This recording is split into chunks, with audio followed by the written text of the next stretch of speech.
You are listening to the NPZ Law Firm Show. Immigration woes, visa serve nos. US and Canadian immigration and nationality lawyers who speak your language. It's Vijaya on Mirchi's Immigration Hour, brought to you by the Business and Family Immigration Law Firm of the NPZ Law Group, representing clients from throughout the United States and around the world. And with me is barrister, solicitor, and Canadian attorney Gagan Mundra. Hi, Gagan. Hello, Vijaya. Hope you're doing well, and thank you for having us on your show. So great to have you. Thank you for doing this for the community. And Gagan, my question, you specialize in Canadian immigration.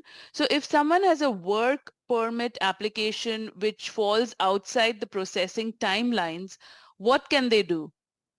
Yes, that's an interesting question, and we come across it very frequently. Unfortunately, the processing timelines in Canada are all over the place.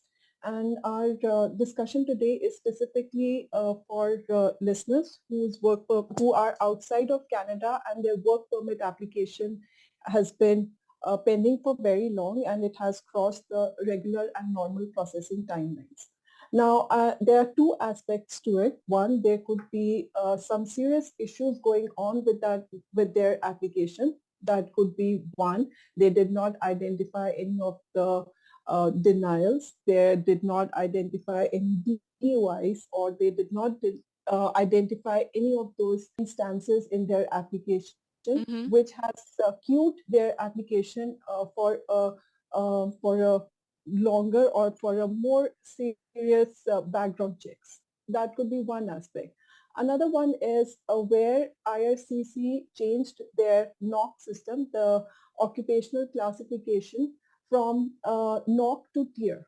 So did they apply their work permit application prior to November 16th when this change happened, or was it after the change? Now, if the application was submitted before the change, they unfortunately could be somewhere in the gray area where the officer is not sure how to deal with this application, because we've not come across any clear guidelines from IRCC how they are going to adjudicate such applications. Are they going to follow the prior regulations or post November 16 regulations?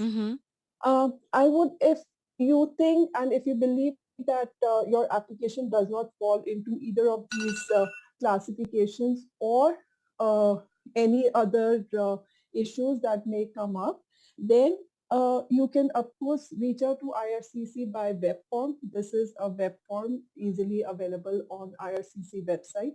You fill in all the information along with any additional documents you wish to request the government to expedite this application. You can also have your immigration attorney look into your application, and if they advise you to do so, you can also take your application to the nearest port of entry. This is again a very this option is something very unique to each applicant and cannot be just followed up as a generic rule. Whether you can take your work permit application while it is pending with IRCC. That requires more analysis, but of course that's one of the options that are available. And if you have any specific questions, you can always reach out to us and we can dig into your applications to find out any possible issues going on and help in further advancing the application in the approvals. Wow, thank you so much. So many options and shining the light on all of that, especially for the work permit applications. Thank you, Gagan. Really appreciate it. That's Gagan Mundra of the NPZ Law Group, ready and willing and able to help you navigate your way through all matters of US